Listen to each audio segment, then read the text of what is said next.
Welcome here. This is the last Sunday before the celebration of Christ the King and the conclusion of the Christian year, or liturgical year. Instead of attaching the readings as separate files to look at, the chapter and verse are underneath this video in the description, and I suggest, if you haven't already read them today, that you do go and read them before listening to this.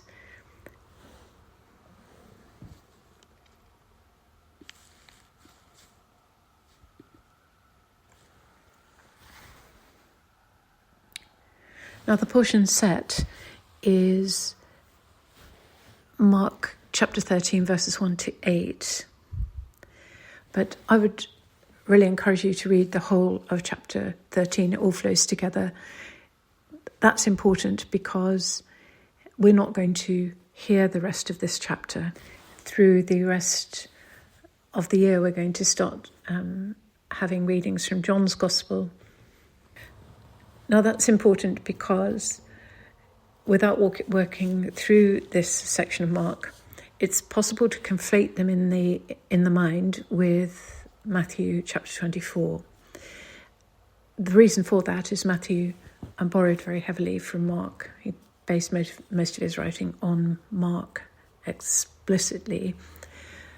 But Matthew's concern is about judgment, about the coming of God as judgment, the separating of goats and sheep and so on. And you'll recognise those images. Whereas in Mark and chapter 13 that we're looking at, his concern is with the destruction of the temple.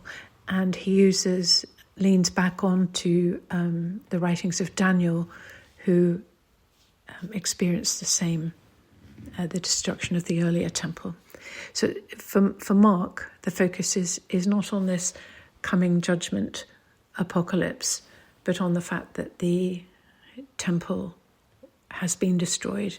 In fact, when Mark is writing, the temple has been sacked. In fact, the whole of Jerusalem has been sacked. So he's writing as if this is to come, but in fact, it already has come. But let's concentrate on our small portion.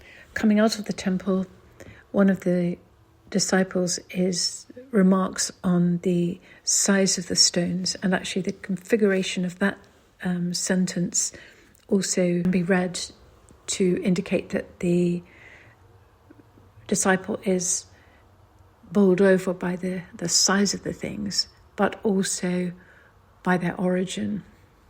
It's a slightly unfamiliar style. Some of these blocks of stone were literally 40 feet long, so huge. And this is a Roman building, not a Jewish one, although it is the Jewish temple. Jesus foretells that the building won't continue to stand, that it will all be thrown down. And later, when they're sitting opposite the temple on the Mount of Olives, the discussion is taken further. It's worth noting that as he sits opposite the temple, the same words are used as earlier we saw, I think last week, when he sat opposite the treasury. And this isn't just a sort of passive sitting looking at, but there is an implication of contention, of opposition. So a few of the disciples want to ask Jesus when this is likely to happen. And the timing is not interesting to Jesus. Instead, he wants to address the important theological, spiritual concerns around these issues rather than the dramatic material concerns about the falling down of buildings. The disciples may have had some joy at the thought that the temple would be brought down in a way, because there's been so much about the way it was constructed and the way it is run, which is entirely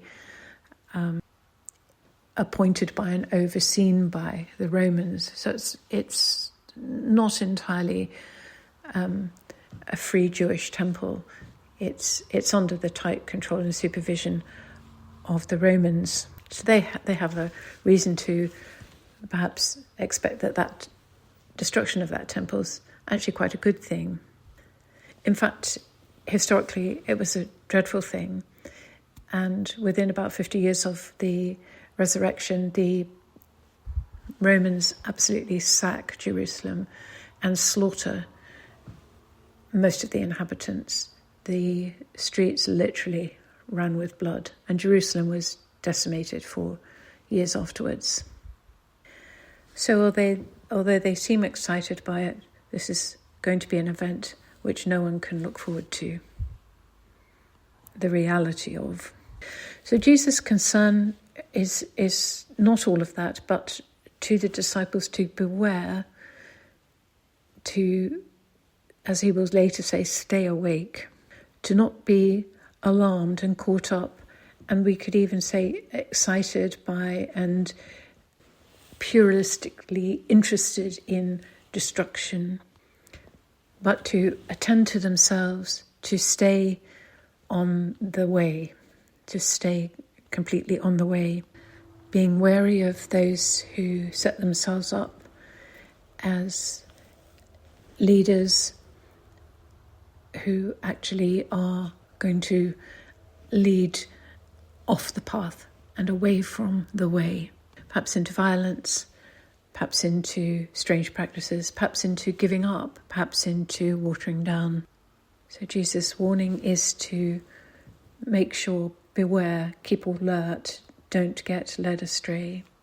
And finally, he uses the image of birth pangs, which we are familiar with substantially through Paul, that these horrific things, wars, rumours of wars, the clash of nations, famine, and all the ugliness that trails along behind war, all of this can be understood in terms of birth pangs. That is, unpleasant to endure, but ultimately new life comes from that. So this is a positive view. Don't focus on the suffering. Don't focus on the needs and the losses. Instead, focus on the way which produces new life. As we end up here, an encouragement to prepare for Advent. Figure out some devotions you might use, some study you might undertake, some additional discipline, and acts of generosity and grace to others. Beware that no one leads us astray.